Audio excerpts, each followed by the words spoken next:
Hi, this is Sable Schultz, she, her pronouns, Director of Transgender Programs at the Center on Colfax, and we are here again today with David Duffield, historian for the Center on Colfax, talking again about queer stories in the African diaspora. Hi, David, what do we have today? Sable, thank you. Today we're going to be talking about LGBTQ culture in the Caribbean, Vodou Santeria, religious syncretism, and representations of queer people in descendant cultures of the African diaspora, as well as Oudula Equiano. Thank you. So where are we starting? So today we're going to begin with LGBTQ culture in the Caribbean. By the 18th century, the demographics of the British plantation system had changed very dramatically, with more gender in terms of balance of the population. Before the year 1700, there were massive numbers of men versus women. After about the year 1700, as towns and immigration from Europe and Africa, and slavery from Africa particularly, started to bring enslaved peoples to the Caribbean, you had a more gender balanced ratio. The Caribbean was an ancient culture dating back to at least 10,000 BCE. The indigenous peoples included the Arawak and others who generally tolerated LGBTQ people.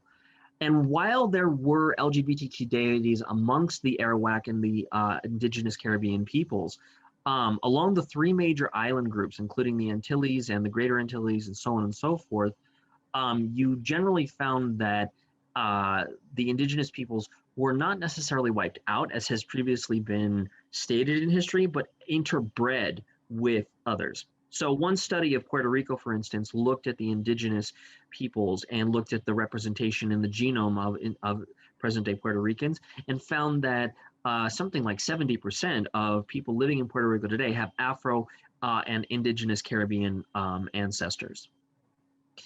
Historian Jonathan Sweet, as we have noted, talks about the entrenched hegemonic and heterosexual patriarchal system that changed with the frontier culture in the Caribbean. So while you had more men to one woman, you typically also started to have more and more male domination. This is true of many frontier cultures, including that of Denver, Colorado.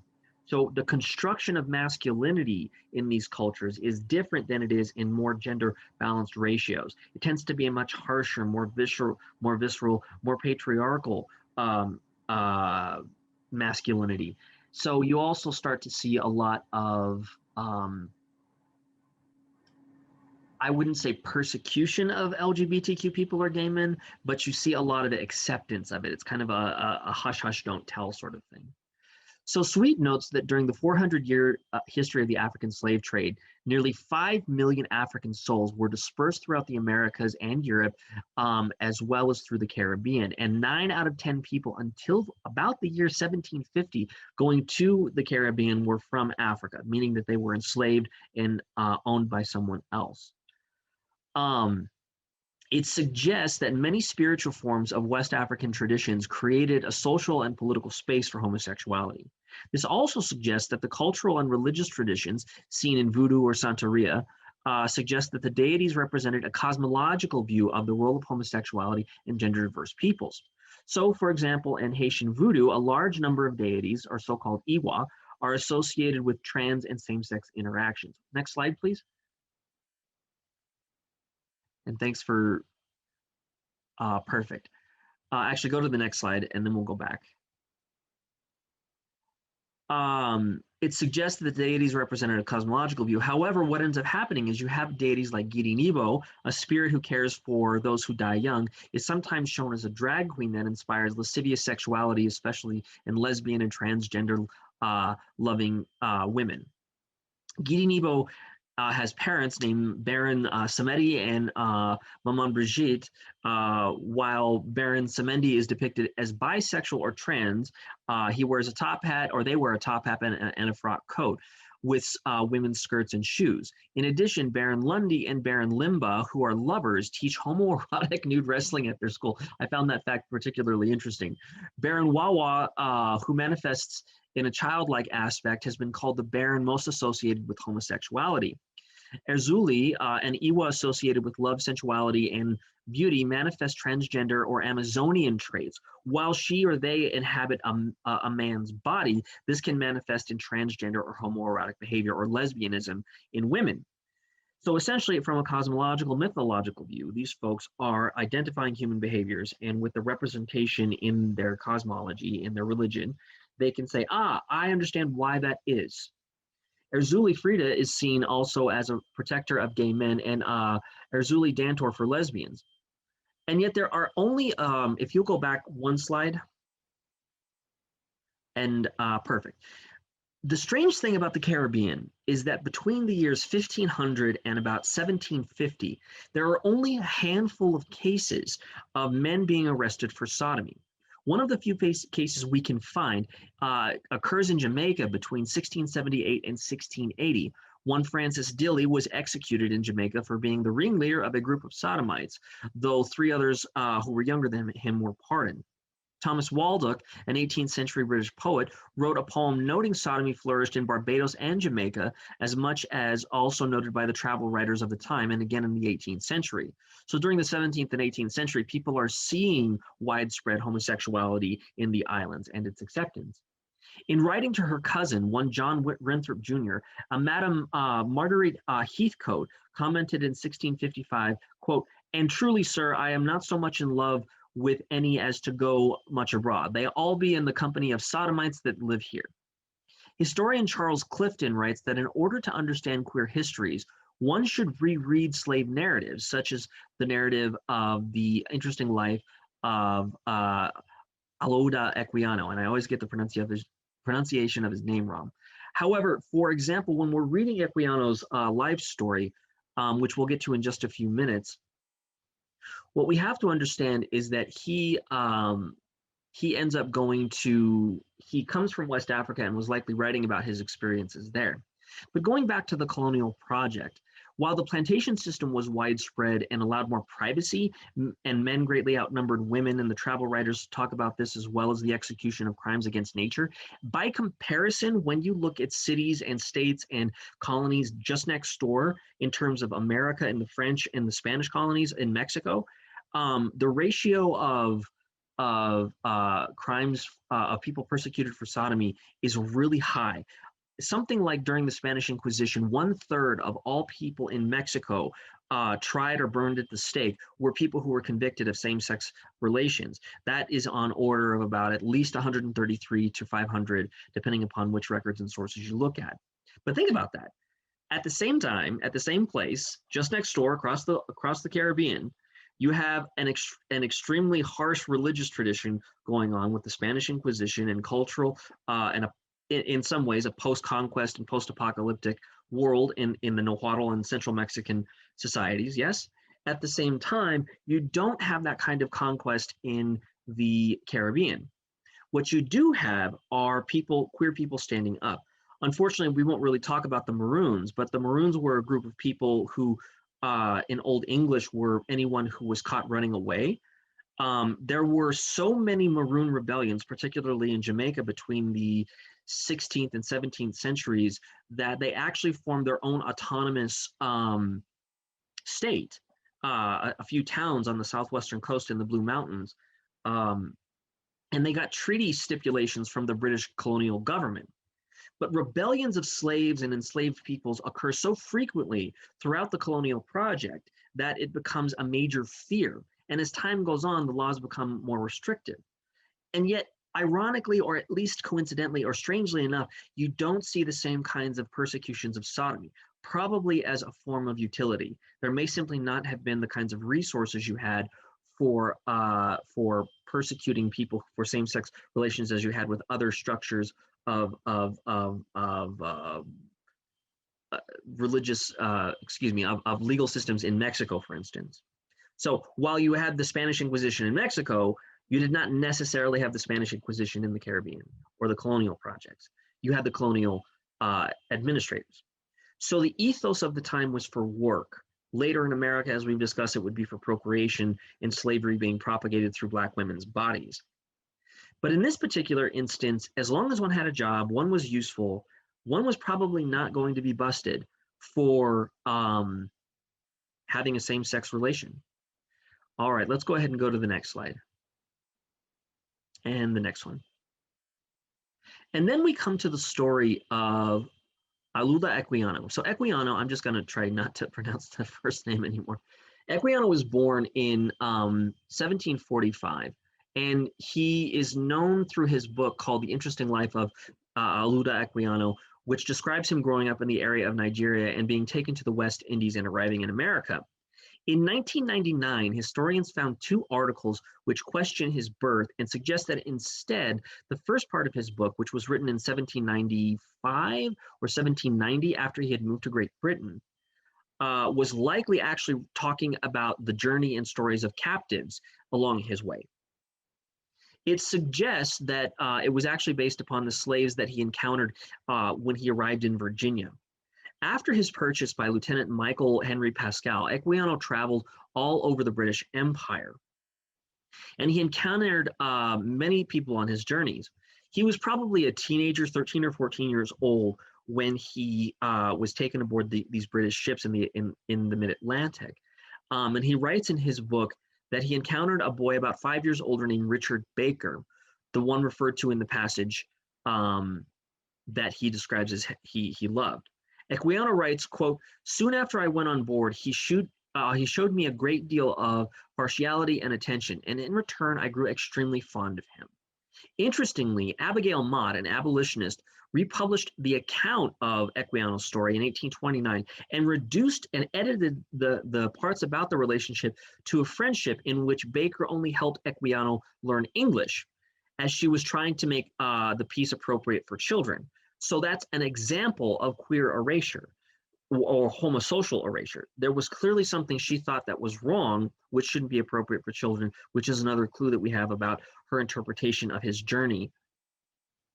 However, her change reveals the discretion and want to hide something, but the innuendo behind it is probably something that you saw in the early 19th century, that people were beginning to hide homosexual narratives as well, which by the end of the century leads to the persecution of it. The lack of people sharing their voices really created the foundation of the closet, right? The silencing of queer voices. So while the nature of the sexuality in Equiano's story is obscure, what is evident that and secure to teach is that Baker cared for Equiano. It fits more generally in a qualifier of a homosocial relationship, basically that it is a deep, abiding, and caring same-sex friendship bordering on romantic love. Later in the book, Equiano writes about a man he met named Daniel Queen. After Baker left for another ship, Queen became very, quote-unquote, attached to Equiano. He taught Equiano how to do men's hair, learned about the Bible. Equiano bought things for Queen. He cared a great deal for him. He wrote that Queen was, quote, like a father to me. The telling part of this is that Equiano became very focused on the sin that he began to feel. He said, quote, "I was under strong convictions of sin and thought that my state was worse than any man's. My mind was unaccountably disturbed. I often wished for death, though at the same time convinced I was altogether unprepared for that awful summons." Equiano mentions repeatedly that he does not believe he should go to heaven. He repeatedly mentions that, quote, "the many evils I felt within," implying that these are related to sex. He hoped that the evil, quote, "might be done away with, and that I might be weaned from my former carnal acquaintances." Equiano wrote repeatedly about the sins people committed and the divine retribution that came to them throughout his life, especially as he gets into his 20s, 30s, and 40s. This narrative also coincided with the First Great Awakening in the 13 colonies from the 1730s to 1740s, in which the theology of salvation became prominent in colonial thinking. The idea being that it was a social reaction to the economic fragmentation and wars. In other words, people found salvation, and through church, they were able to find salvation in God. Equiano eventually settled in England and became an abolitionist, working briefly to relocate poor Black people back to Sierra Leone. And in 1789, when Parliament began debating the ending of slavery, Equiano wrote his life story to convince people that slavery was wrong and immoral.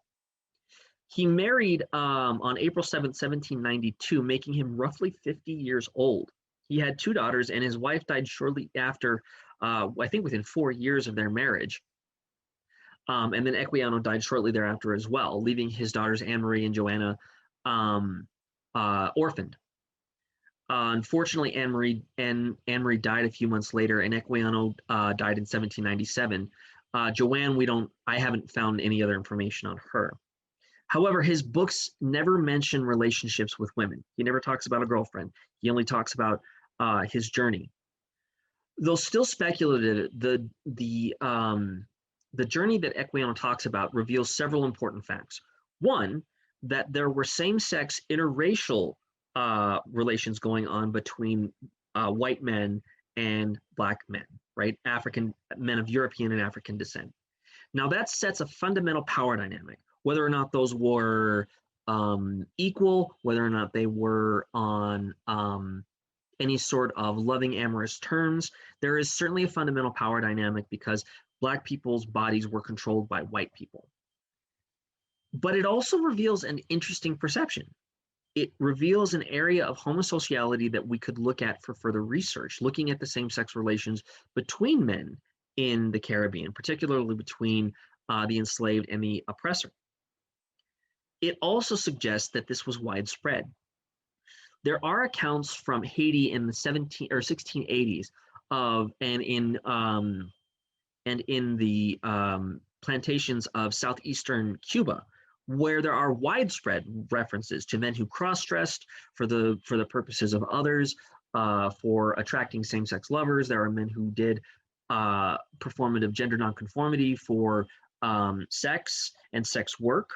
But they're also they also have relationships with others, and this is replete throughout world history. The relationships between the enslaved and the oppressor, right? In some cases, in Rome, for instance, you have a slave owner and a slave getting married in regards to one emperor. But back to the Caribbean and the story of Equiano. Though it's still speculative to talk about his story, reinvestigating slave narratives for queer instances of homosexuality, gender nonconformity, or gender impersonation or illusion, as well as addressing the idea of same-sex relations between people. It seems like Abigail Mott, who tried to occlude parts of the narrative, was talking about trying to create a decency in his narrative, right? She was using his narrative for her own purposes. The strange thing about this is that there are so many hundreds of these narratives that looking for queer stories between them is a work and a project in and of itself. But what we should take away from Equiano's story is that same-sex relations probably happened, and that they were certainly embedded in terms of homosexuality and love. And whatever we take away from it, we can also take away that there were probably instances of people who fought for equality or to end slavery because they were involved in same-sex relations. So that is all I have for tonight. Wow, that is a lot. Definitely highlights the need or that impact of visibility, right, on sharing, seeing ourselves and our stories, and what happens when such core aspects of who we are sort of erased or shuffled aside for the sake of, I guess, the sake of respectability in a way. Yeah, I mean, it certainly does look back at the idea that there are queer narratives embedded in slave narratives. But at the same time, you know, one would qualify Equiano as a confirmed bachelor at some point, even if he was later married late in life. And we should never assume anything about his sexuality. But we can assume that there was homosexuality. We can make those inferences because those are there. He talks about deep love, and he talks about bringing people together and caretaking in particularly, which are life ways that that queer people have always had for each other, especially caretaking and the fear of sin, right? So the repression of something, and whatever that something was, we may never know. And the fact that someone later tried to tried to like clean up the narrative to make it more presentable is revealing in and of itself. But the construction of narratives as propaganda or being used for things and being de-interrogated and deconstructed, I think that we're going to find a lot of similar stories as time goes on. Well, I'm definitely looking forward to hearing some more of those stories. And so, for the audiences, tell us where you get your narratives from, and what narratives inspire you. And if you like this video or this series, please hit the like and subscribe and the notification bell. And David, thank you again for another wonderful. Oh, you have something else? Just let's do the bibliography real quick. Yes. That's How the far? next slide. There we go. So Thank you. These are the works cited for this talk. In particular, I would strongly recommend Queering Creole Spiritual Traditions, Lesbian, Gay, Bisexual, and Transgender Participation in African-Inspired Traditions in the Americas by Randy P. Lundschien and David Sparks, as well as Sodomy and the Pirate Tradition by Barry Berg, as well as Charles Clifton, Rereading the Voices of the Past, Images of Homo-Eroticism in the Slave Trade, in our classic book and one of the greatest influences on this series, The Greatest Taboo, Homosexuality in Black Communities. Great. Thank you very much, David. My pleasure. Thank you.